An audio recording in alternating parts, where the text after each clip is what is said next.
Welcome to Live Players, where political scientist and strategist Samo Burya and I discuss the key individuals with the power to alter our current society. Every week, we provide analysis of the news and case studies of live players as well as key institutions and technologies that make up the global power landscape. Let's dive in. Okay, so the other week, Henry Kissinger passed away, and I thought that would be a great opportunity for us to briefly discuss Kissinger, but more so discuss foreign policy, world order, and what we can learn from sort of his experience and where we're at today. So first, Samuel, when we start with any sort of reflections or reactions to Kissinger. I think that Henry Kissinger's career demonstrates the importance of both having a concrete and worked out theory of how the world works, and also being someone dedicated to socializing and making connections to have that knowledge reach an impact. I think that many people overfocus on formal titles, right? Where, for example, people might not realize that he was only Secretary of State between 1969 and 1977. So that's actually not that long. Those are tumultuous, important years, but that's a mere 8 years. And in the 1980s, actually, some of his foreign policy was considered unpopular, even on the right. For example, President Ronald Reagan basically ran, among other things, on critiquing Henry Kissinger's policy and the idea of détente with the Soviet Union and so on. Yet, through the 80s, they became friends, and he would show up in the Oval Office and give his advice to the president. And he has, in fact, continued this unofficial diplomatic role for decades. In fact, up until, this year, he was still making visits with various statesmen. And so what about the ideas itself? You mentioned the dedication to outcomes. What did Kissinger bring to sort of the sort of world order or foreign policy discourse that was particularly important? I mean, I think we could write several books on that. And there, in fact, have been many articles over the last few days with people reflecting on his life and on his death. I, of course, have a personal bias, and I actually have a bit of a soft spot for him because of his deep interest in history. And because of his deep interest in history, I think that it is incorrect to summarize him as just a hard-headed realist. I think, by the way, that is an amazing brand, right? It is always good to be branded as a hard-headed realist, but then no one really begrudges you your choices, right? The choices are driven by circumstance, even if you are co-forging the circumstances as they proceed. He had a deep interest in basically the history of diplomacy itself. What is the problem of diplomacy? What is even the possibility of what some people might dismiss as easily replaceable? This diplomatic summit could have been an email, right? Like maybe we just need to, is this just a texting function between countries? What even is diplomacy? I think the real answer is, as he would interpret it, it's actually not a foreign policy realist position, where if we simplify a foreign policy realist position is that states have national interests and tend to, sometimes imperfectly, act in accordance with those interests. Yet if I were to do an exegesis on his many works, including his doctoral thesis, many of his books, even his master's was actually quite good and worth reading. His statement would be that diplomacy is often about the domestic politics of the country you're visiting, that you're representing your own country in. You look at the balance of power in the country you are visiting. You think about the balance of power within the country that you have departed. And then you figure out what about the foreign policy, the official stated position, is immovable, and what can be changed, what can be fixed, what is in the domestic political interest of the person you're speaking to. And I think that's a very strong upgrade to foreign policy realism. Not only do states have interests and reasons of state, Those are perhaps what is most easy in political theory to justify, to act on. It's what legitimates war. It's what legitimates taxation, the whole stack. There's a quite accurate saying that war is the health of the state.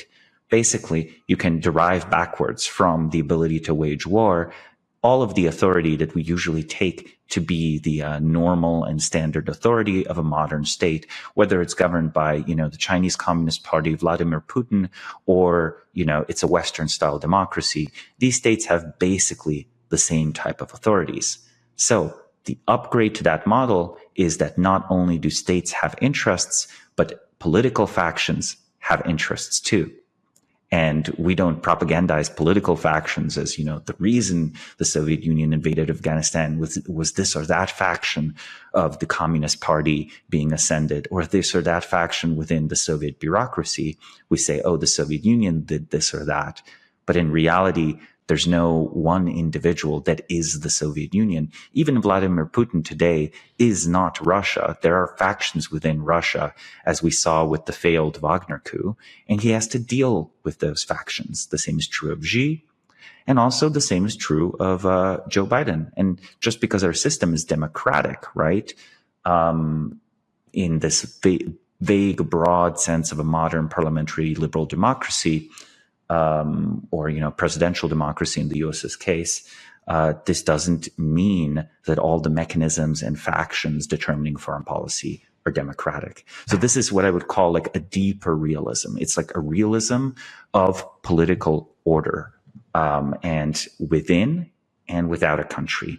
So if I were to do my personal exegesis, again, the work is so vast and sprawling, I would say the true reading of Henry Kissinger has not yet definitively been presented, where I think that his reflections on the diplomatic efforts post the Napoleonic War, I think that historical text in particular, where he analyzes statesmen like, Metternich and so on in the early 19th century, trying to recreate something called the Concert of Europe, which was this, balance of power arrangement that was supposed to preserve the peace and prevent a large war like the Napoleonic one.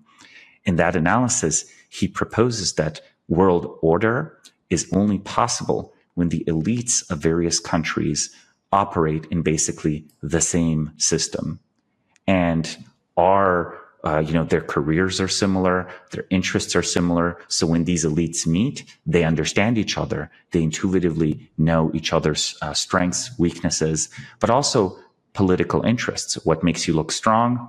What makes you look weak at home? We can meet and deal as politicians and set policy for each of our countries without endangering each other's position as individuals. So that, I think, super interesting. And then I think he's probably spoken on this many, many times, but reading from his work and some of his interviews, I think his opinion would be that we currently do not have a world order, but there's something like an anarchy, because there are at least two fundamentally different systems in power, and probably something like 5 or 6 systems for other weaker countries. Can we really say an American politician understands the incentives of the Iranian Guardian Council, or even the proper incentives of Vladimir Putin, or the incentives of Xi Jinping? A country is easy to analyze. Everyone can talk about the geopolitics of Russia. Well, no, okay, maybe not everyone, right? Or the geopolitics of the Taiwan Strait. It's much trickier to say, oh, actually, this concrete thing is the foundation of their power. These are the 5 people that this or that head of state has to keep happy, right? That is much harder to do.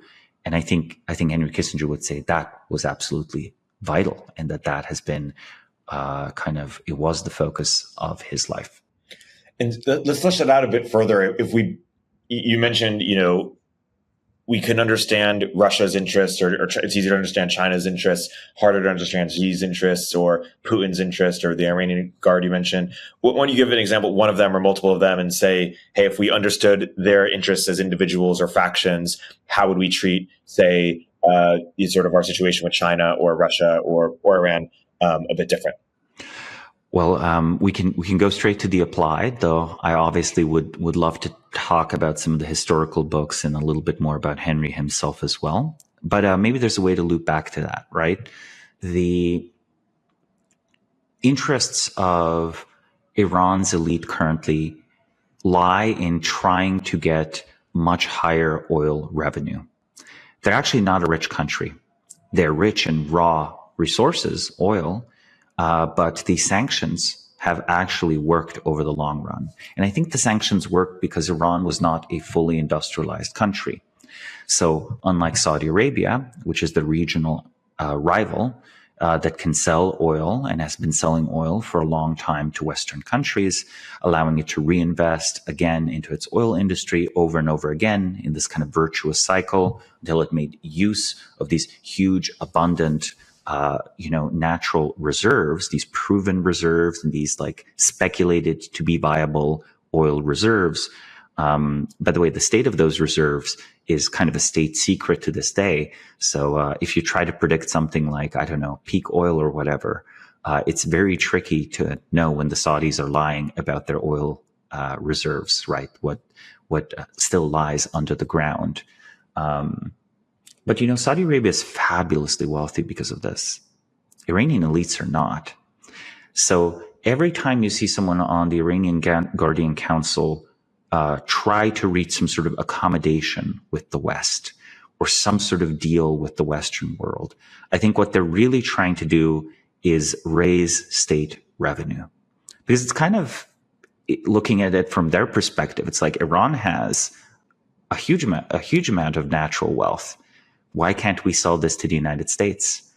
If we could sell this to the United States the way Saudi Arabia does to Western Europe, we would have all the money we need for, developing our country in line with the Islamist philosophy, for, building up our military. And that's precisely the reason that they can't. They are not allowed to, because them building up their military, and let alone them maybe successfully carrying out some form of industrialization, I think that would actually be very dangerous for U.S. allies in the region, including Israel, including Saudi Arabia, and honestly, in the grand scheme of things, even Turkey, though Turkey has a frenemy relationship with Iran, just as it does with every other major power in the region, Russia, more and more the United States itself. For Iran, it's then the Guardian Council is in an internal power struggle with a democratic-ish element. So when people hear democratic element of power, they might think I'm referring to the liberal faction in Iran, the reformists. No, the reformists in Iran are very highly educated people. And a lot of them are actually Islamic clerics, because if you're a scholarly oriented person going through Iran's university system, you're either going to become a very, very underpaid doctor or engineer, or maybe you're going to become an Islamic scholar. So ironically, some of the Islamic clergy in Iran has liberal tendencies.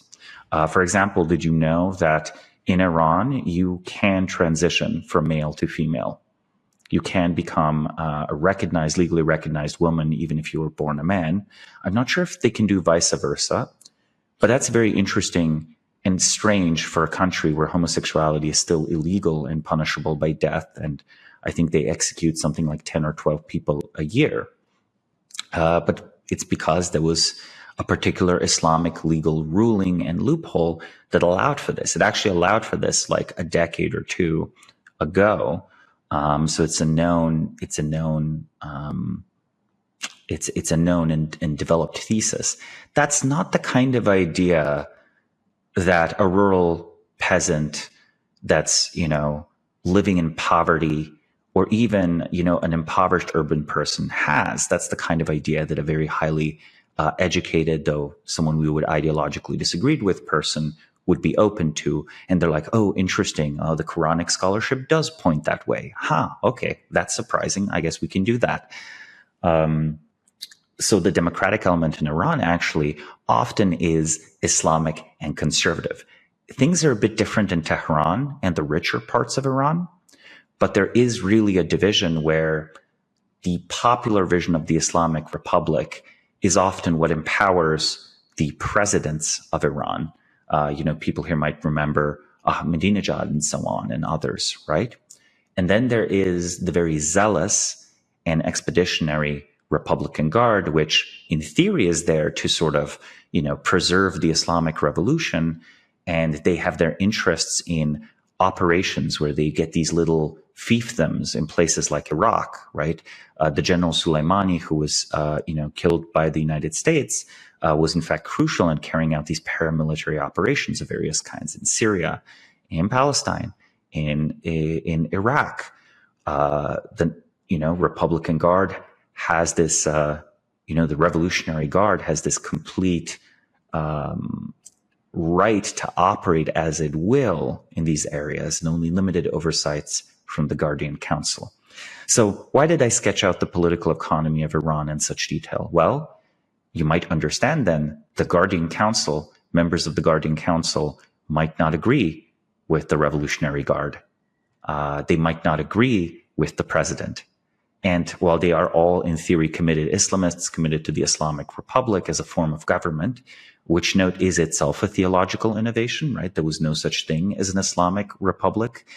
There was a caliphate historically. So even Ayatollah Khomeini was something of a fundamentalist modernist, or at least willing to do political innovation. The result of this is that, you could, for example, reach a private agreement that something like killing General Soleimani, who is a very popular folk hero, a symbol of the revolution, a symbol of Iran's strength abroad, that maybe it's not that big a deal. Maybe that's even convenient for the Guardian Council.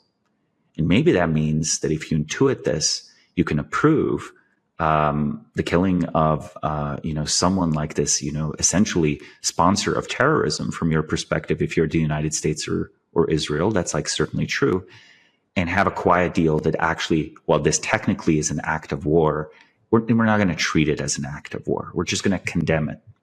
We're going to condemn it, but Iran's not going to do anything. And, I think for the most part, history has borne this out. Iran actually did not retaliate for that. Now, I cannot know, because I wasn't privy to these negotiations, why that kind of deal could be reached. But let me tell you, I think that's a very Kissingerian deal. I think that's a very shuttle diplomacy deal. You don't want to leave a paper record or a paper trail of any kind. Can you imagine a diplomat goes to an Iranian leader and the Iranian leader is like, you know what? Killing this general will actually make my life easier. And we're not going to retaliate if you guys were to do that. Even saying that in a room with recording is so dangerous, yet it's just the normal part of diplomacy and statecraft, right? Heads of state have always negotiated in these very, very harsh terms. I think the so-called shuttle diplomacy is when you actually have someone go and speak to the other person, and often there's a large unofficial component. So to tie back to Kissinger's talents, he was very good at figuring out who to talk to in China, who among the many factions within China was ascendant or not. He was good at intuiting that the Soviet Union and China, despite both being communist during the Cold War, were not allies, but more and more enemies. Figured out how to talk about this. Hey everybody, Eric here with a word from our sponsors. Real quick, what's the easiest choice you can make? Taking the window instead of the middle seat, outsourcing business tasks that you absolutely hate. What about selling with Shopify? Shopify is the global commerce platform that helps you sell at every stage of your business. Shopify powers 10% of all e-commerce in the US, and Shopify is the global force behind Allbirds, Rothy's, and Brooklinen, and millions of other entrepreneurs of every size across 175 countries. Whether you're selling security systems or marketing memory modules, Shopify helps you sell everywhere, from their all-in-one e-commerce platform to their in-person POS system. Wherever and whatever you're selling, Shopify's got you covered. I've used it in the past at the companies I've founded, and when we launch merch here at Turpentine, Shopify will be our go-to. Shopify helps turn browsers into buyers with the internet's best converting checkout, up to 36% better compared to other leading commerce platforms. And Shopify helps you sell more with less effort thanks to Shopify Magic, your AI-powered all-star. With Shopify Magic, whip up captivating content that converts from blog posts to product descriptions. Generate instant FAQ answers. Pick the perfect email send time. Plus, Shopify Magic is free for every Shopify seller. Businesses that grow with Shopify. Sign up for a $1 per month trial period at shopify.com/momentofzen. Go to shopify.com/momentofzen now to grow your business no matter what stage you're in. Shopify.com/momentofzen. And, to his credit, I think he understood that this is a function you can continue doing even after you leave office. In fact, there's something very interesting that is part of the role of being an elder statesman. If an elder statesman visits another country, there's often the assumption that he can say things that are unofficially the official policy of the country they left. If you imagine, for example, that, I don't know, like the Soviet Union never really pursued this, but let's say for China, if one of the previous premiers before Xi was allowed by Xi to visit the United States and speak privately with either Joe Biden or the previous president, Donald Trump, we would be quite, we would be quite foolish to assume that this visit wasn't approved. And also, we know that we can't take the former premier's, former head of the party, whatever, former president's word as official policy. So again, the role of a retired statesman can be to be a messenger with plausible deniability, because really they're just speaking to you as a private citizen. On the flip side, though, it's of course possible to exploit this perception. And, people have accused Henry Kissinger of Kissinger and Associates being just basically like, a shameless self-enrichment scheme cooked up by the idea that, of course, heads of state will want to meet with you, and then you can, hawk various business deals and make a bunch of money under the guise of advice. And there is that aspect to it as well. To this point, Richard Hanania wrote a book about how when we think about domestic politics, we sort of accept public choice theory and this idea that sort of bureaucracies respond to their incentives, and their incentives are often to grow their bureaucracy and get more budget and become more influential, as opposed to actually solve the problem. But that we don't apply the same sort of public choice theory critique of foreign policy. And that, just as you describe, different factions have their own interests, right? And he looks at government contractors, the national security bureaucracy, foreign governments, and comes to similar conclusions. So I think, that is just a nod to the point that you credit Kissinger with introducing of, hey, it's not just it's a deeper form of realism. It's not just that states act in accordance to interests; it's that factions within states act in accordance to their interests. Perhaps to segue back to Kissinger, although feel free to jump in on that point.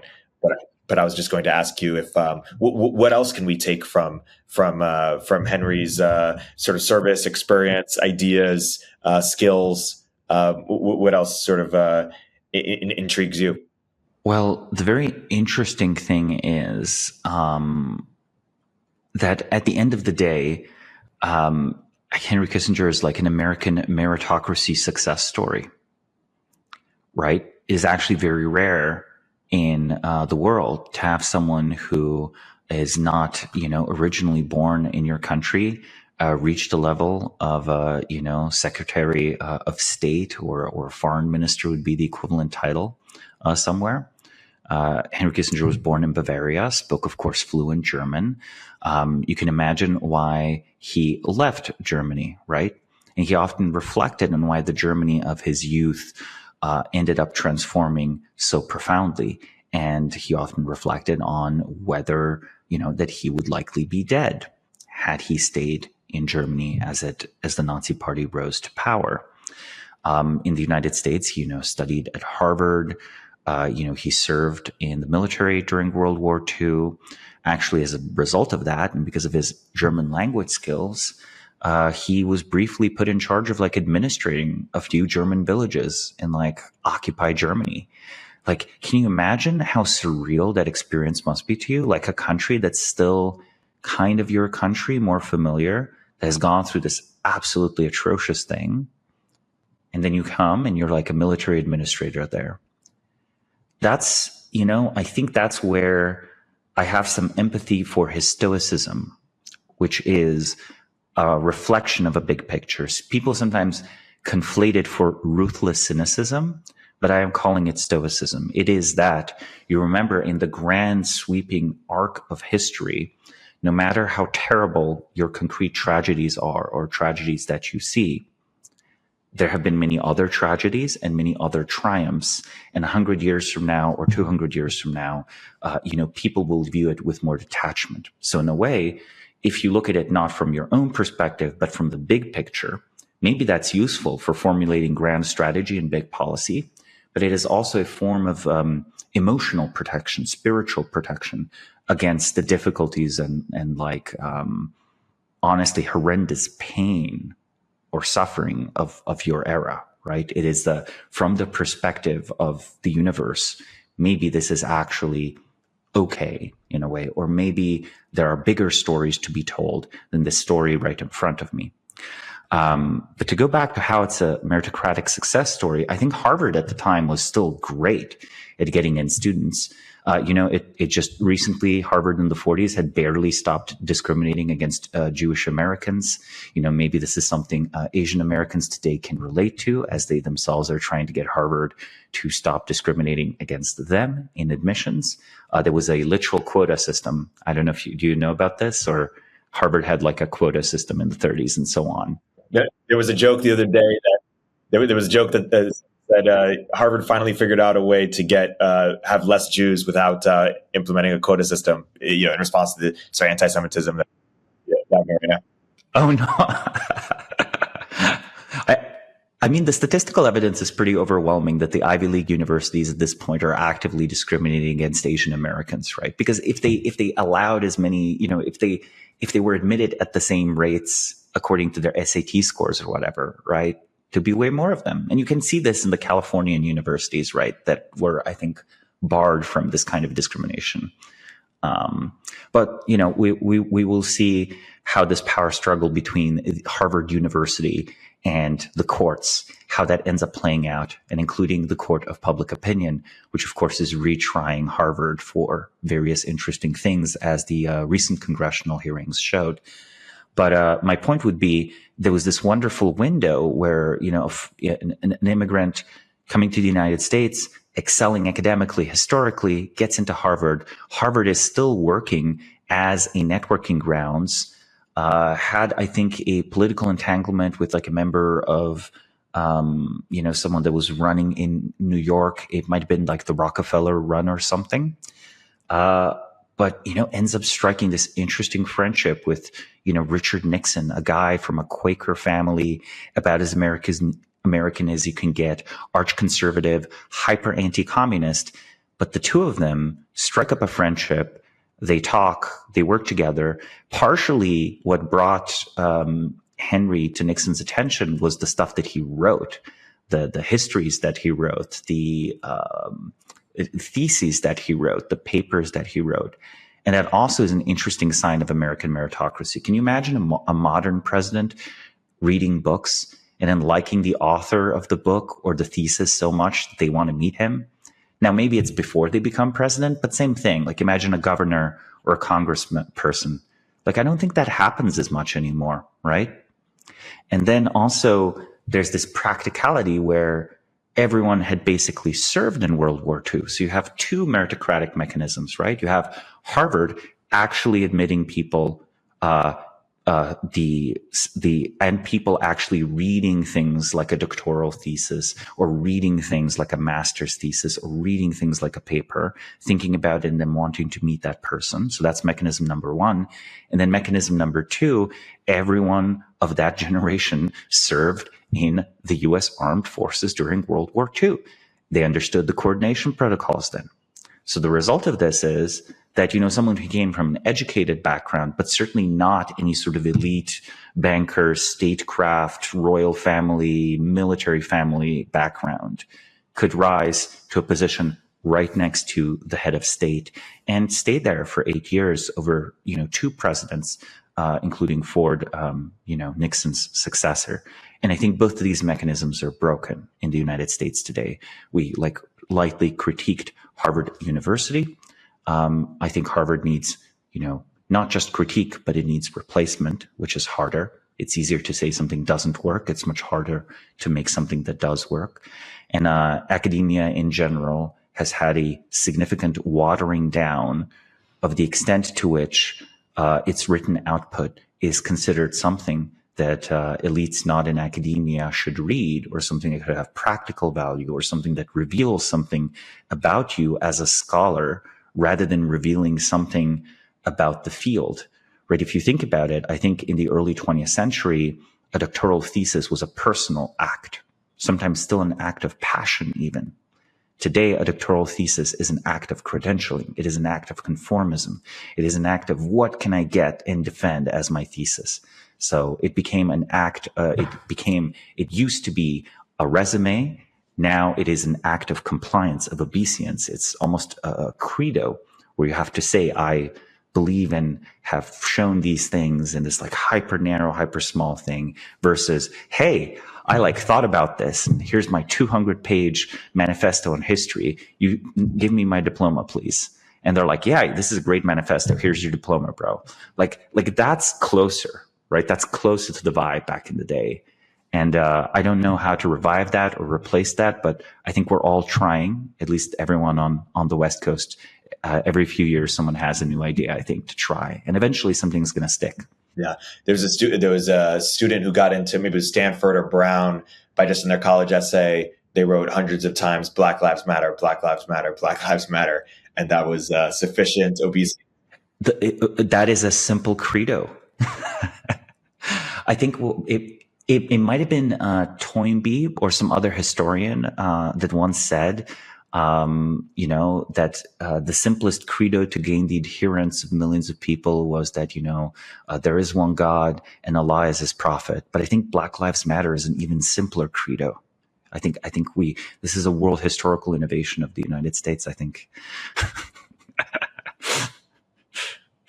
Yeah, fascinating. And one of the ironic things is that Kissinger in his last interview, this was going around some right-wing circles, he said, there's like no evidence diversity works or is better. It's like actually people who have a lot in common, get along well, work well together. Some people were taking that sort of, just clipping that out. Just an interesting point in light of sort of the DEI. You should listen to some of the Nixon tapes. They're pretty spicy. They would have a great podcast. Now, maybe they wouldn't be electable, but it would be a very fun podcast. I certainly don't agree with everything they say. These are like, White House tapes of various discussion, President Richard Nixon had. And the ones with Henry, I feel like they're almost like a stand-up routine. They'll like comment on like a culture and like foreign affairs and everything. And, if someone hasn't created just a podcast channel with reposting the tapes with like, a disclaimer, I think someone should do that. That would be like, I think it would be pretty viral. But to say something, I think his observation came from personal experience because note, again, he worked in the American system and the American system was always diverse, but didn't I just point to like two mechanisms of meritocracy? They were at the same time a mechanism of sameness. Oh, you went to Harvard. I went to Harvard. Oh, you served in infantry. Well, I served in the Navy. And you can create these synthetic uniformities, right? But I think even that has been, in a way, that sort of civic nationalism worked in the US, especially ascendant from 1940 to 1970.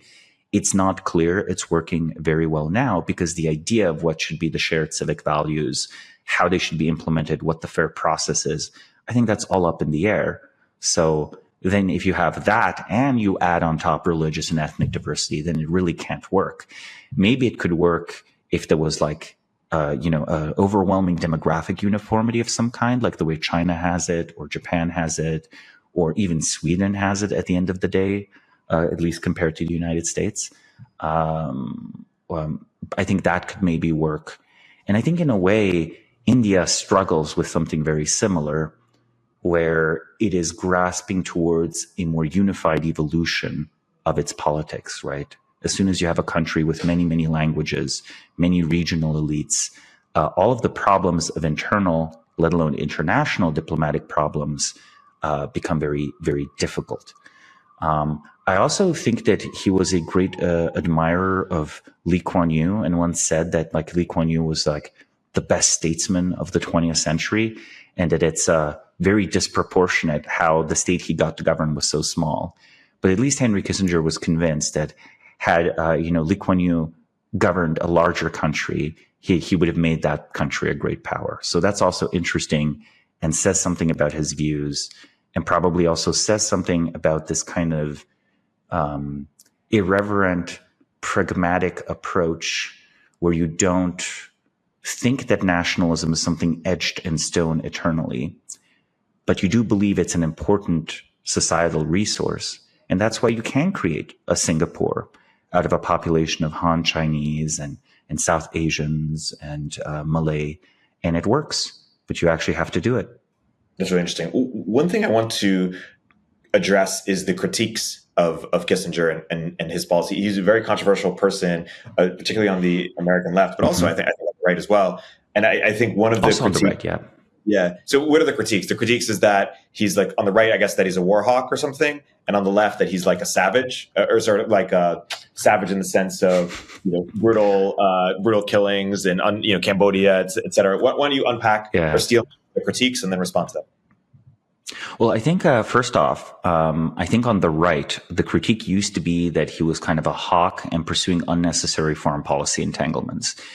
This is a decently common critique in the old right and libertarian circles because it's related to state expenditure, private rights, and so on. You actually have like an anti-interventionist, peaceful component of the American right. So that critique was there, and that was essentially part of the critique. A different type of critique, which was popular in the 1980s that I alluded to, earlier in our episode, was this critique that he was too soft on the Soviet Union, because Kissinger, and Nixon kind of masterminded this dual approach of we will be soft on the Soviet Union. We'll have the Apollo spacecraft and the Soyuz spacecraft docked in orbit, and the astronauts had a well televised, handshake. That was kind of like a key symbolic moment of like coexistence and a desire for future cooperation between the US and the Soviet Union. But there was a whole number of policies like the strategic arms limitation treaties, the SALT treaties, right, that limited the amount and type of various kinds of nuclear missiles, which, by the way, again, I think were a very good idea for reducing this terrible risk of nuclear war that we discussed in depth in last episode, the terrible risk of a nuclear war between two countries with truly vast arsenals. So that was a critique that was soft on communism. There was a saying, only Nixon could go to China. I think as time has gone on, people have credited or blamed Kissinger more and more, and Nixon they remember less and less, probably just because Nixon died in 1994, right? So, the one survivor gets to be the person that's always mentioned with regard to a policy. But I think in important ways, Nixon was definitely a partner, a co-creator, maybe even the senior partner in the foreign policy. He certainly vetoed some of Kissinger's pet ideas in office. This is a matter of record. Actually, one of my earlier research dives was visiting the presidential library and archives in Yorba Linda, not too far from Los Angeles, and spending time there, studying some of these White House records. There's really wonderful stuff there. Most of it's been digitalized, but you can still request some of the stuff that's not been digitalized and dive into it. And I have some articles that I will publish on this eventually once I get around to rewriting them. Still, it's a matter of historic and public record that there were disagreements, and that often actually Nixon won out. He was a forceful personality. The critiques, however, that rise from this on the right are at first soft on communism, but in recent years, a very big critique was actually, no, you de facto were a Chinese asset. You opened up the Chinese economy to trade with us. And the result of this was this industrialization and rise of China. I don't think it was, maybe with the business dealings in China in the late 1990s and early 2000s, that became a factor. But the original reason for the opening to China, I think, was just real foreign policy, where it wasn't, oh, we're going to make China rich and I'm going to become rich in China. No, the idea was we're going to be both nice to the Soviet Union, but let them know we have options. So if they don't play nice with us, we're going to play nice with China. We're going to open trade with China and build them up to be a real rival to the Soviet Union. And I think the thinking was, and by the way, I believe this was still the thinking due to some other historical sources I've looked at from 1992, 1993, 1994. I think that the thinking was, well, if China ever gets out of hand, we are going to balance them out with Russia all over again, right? Balance of power. The concert of Europe in the 19th century might have been Prussia balancing France, balancing Britain, balancing Russia. Well, maybe they thought they could be a world sort of concert of the world where, Russia and China and the US balance each other, and there's no need for a third world war, just as there was no need for a second or a third or a fourth revival of war against France. And, unfortunately, I think that this was not a course that was taken by the United States. Like, if the United States was serious about China containment, they should have pivoted hard to a pro-Russia type alliance in the early 2000s, not because Putin is nice, actually because Putin and Putin's Russia is a declining place. Buffing those countries up would have actually made them, if they were willing to break with China, it would actually make those countries very dependent on the US. And ironically, there might have never been an invasion of Ukraine, never been an annexation of Crimea, because those countries would depend on the US, right? Just as today, there is an important way in which Saudi Arabia depends on the United States. If the United States were to sanction Saudi Arabia the same way it sanctions Iran, well, the Saudi royal family would suddenly be very, very poor. China would have no reason to give Saudis extremely lucrative deals if they know they are the Saudis' only choice. And in fact, Iran exports oil to China and, they're not paid very well because China's like, why should we overpay? Why should we overpay? We're your only choice, right? So I think these critiques still have merit, that he could have spoken more strongly on China, and he never did so in the 90s and 2000s. He spoke in favor of a strategic partnership with Russia after the collapse of the Soviet Union. He was against Ukrainian membership in NATO all the way up until the invasion, changed his opinion to, after the invasion, look, post-war Ukraine has to be part of NATO because Russia is a threat to Ukraine. We can't have a future war. However, Ukraine might have to give up some territory. Again, a very Kissingerian update. Now, on the left, his critiques are much more normal.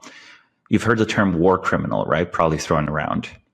It was for the illegal bombing of Cambodia. And, there's some spicy statements he says, the illegal we do immediately, the unconstitutional takes a while. I think that's a very cynical view of politics, and I love it personally. Why do I love it? Because I think it's realistic, and I think people who see other things, they often end up doing things that are illegal and unconstitutional. I think we have a fundamental paradox in Western thought where we greatly overestimate the willingness or ability or plausibility of the state restraining itself, right? What is the state restraining itself? It's like the state writes a law and then the state abides by that law. I think we've achieved some success in Western historical development with having checks and balances, etc. But let's put it this way. I think we've achieved 20% or 10% checks and balances, and 80% powerful people do what powerful people want to do and what they need to do to stay powerful and to not be muscled out by someone else. So a kind of political Darwinism there. So that's why I appreciate it, because I feel were it not for these types of statements by people like Henry Kissinger, I think any sort of political analysis would be much harder, because no one would plainly speak what's happening, right? What's actually going on.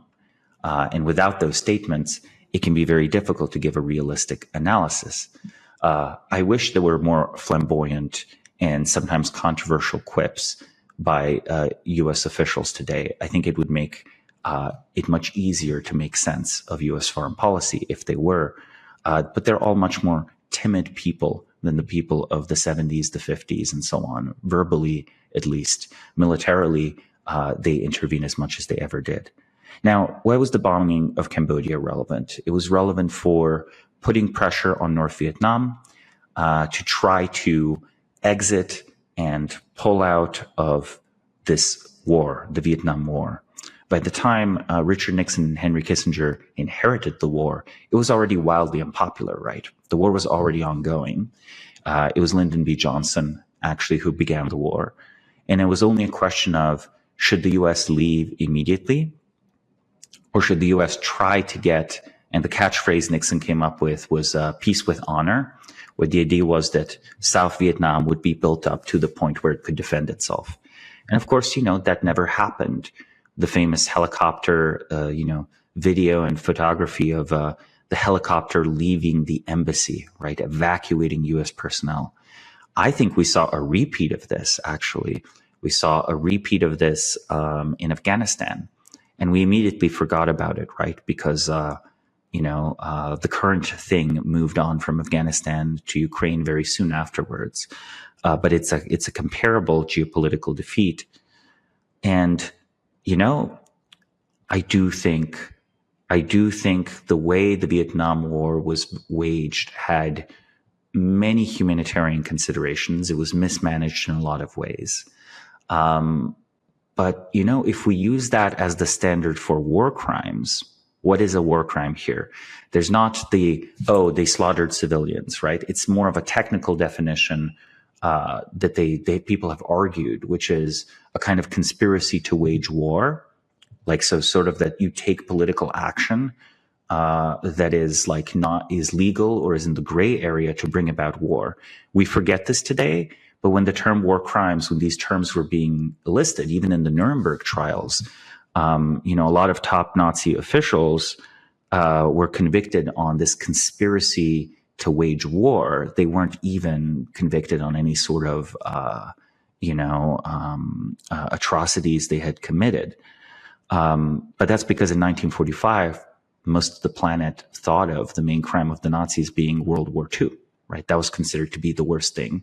The realities and the moral gravity of the Holocaust became more recognized in the 60s and 70s and later. That means that, there's this technical definition of a conspiracy to wage war. And I think if Henry Kissinger is guilty of it, he probably is, honestly. I think every Secretary of State is guilty of it. So the question then is, why do we single out Henry Kissinger? Has there been a Secretary of State since Henry Kissinger, since 1978, that has not done a borderline illegal thing to get the U.S. into a war? I asked this seriously. I would love to hear examples from the audience. People are welcome to, DM me or email me your favorite and most peaceable Secretary of State, and maybe I'll write a glowing article about them. I'll wait.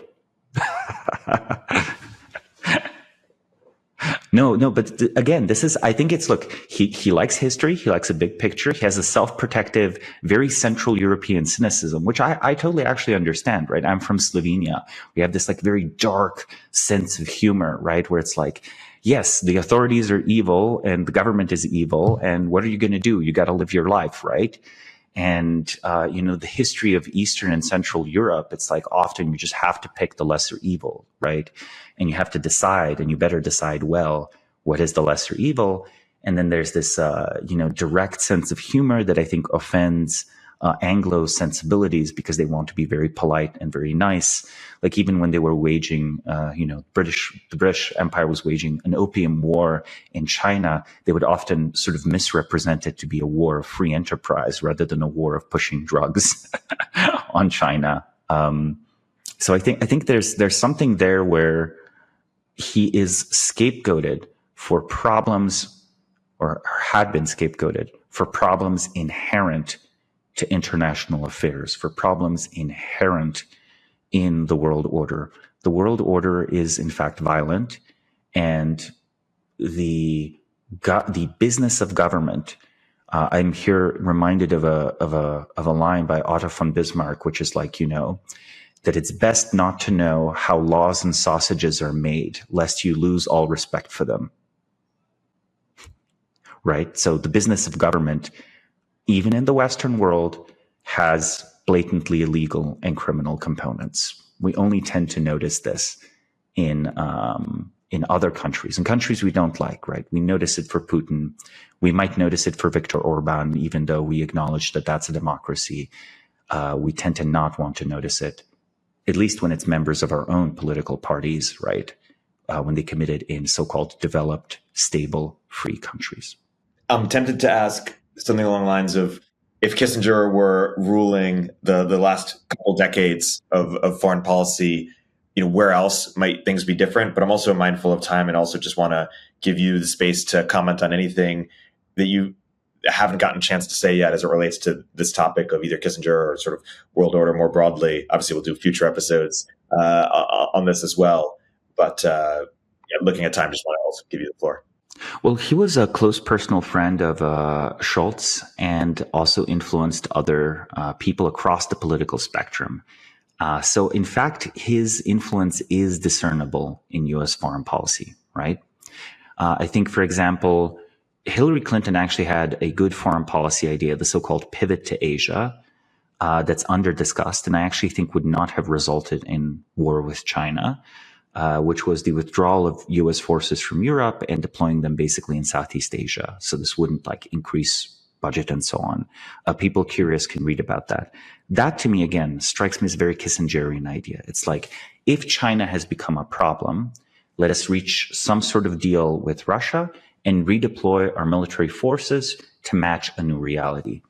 And the alternative proposed by some, and I think the unworkable alternative that is now gaining prominence, is the idea that the US can just take on the whole world at the same time. That is a recipe for imperial exhaustion, right? And I don't think he would have made that mistake. I don't think necessarily his vision of the world would have resulted in that much justice, though he did believe in some justice. He actually commented that, he thought justice was a component of a lasting peace. But I think he would have been cautious with the U.S. using its force. He would be, comfortable with the use of force, right?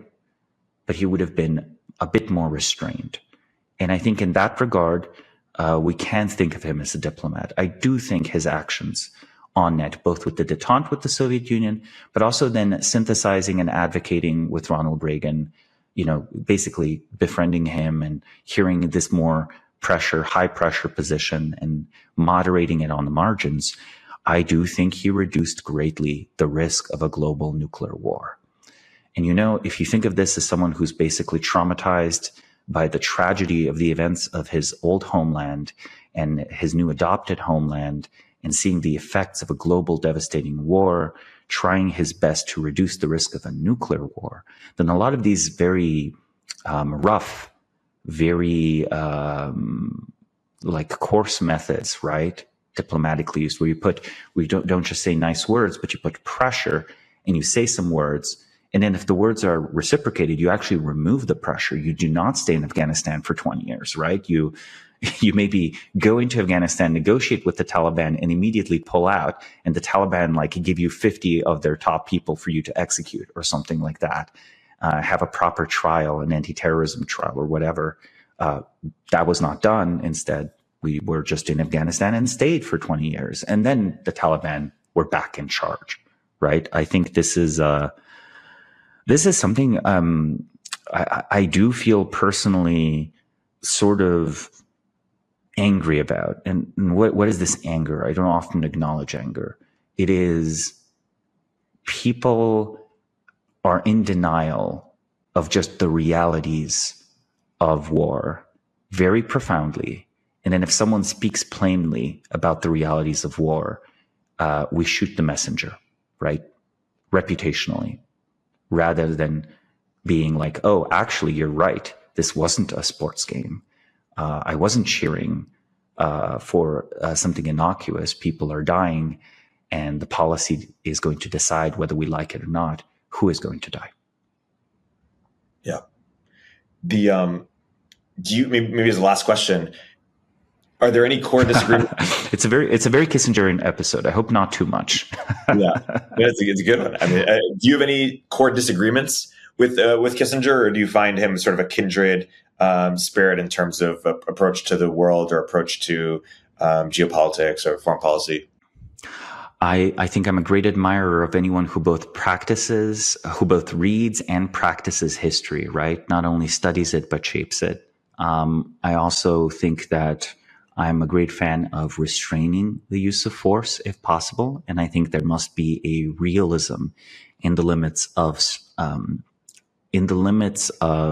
the application of military force around the world. Finally, I like people who present things as they are. And I think there is a virtue in being blunt about things that are in reality blunt, right? A war is a blunt instrument, no matter how you take it. And calling a war an intervention and so on doesn't make it less bloody. So I appreciate his contribution to political science. He's a credible voice I can cite when talking about some of this. So, I think that all of his works deserve reading, and it is definitely worthy entry in the understanding of politics, war, and diplomacy. That's a great place to wrap. Samo, another great episode, and until next week. Yeah, thank you. Thanks for listening to Live Players. Please subscribe, leave a review, and check out Samo's excellent newsletter, The Bismarck Brief, for more rigorous analysis of key individuals, institutions, or industries. Live Players is a production of Turpentine, the podcast network behind Econ 102 with Noah Smith and Moment of Zen.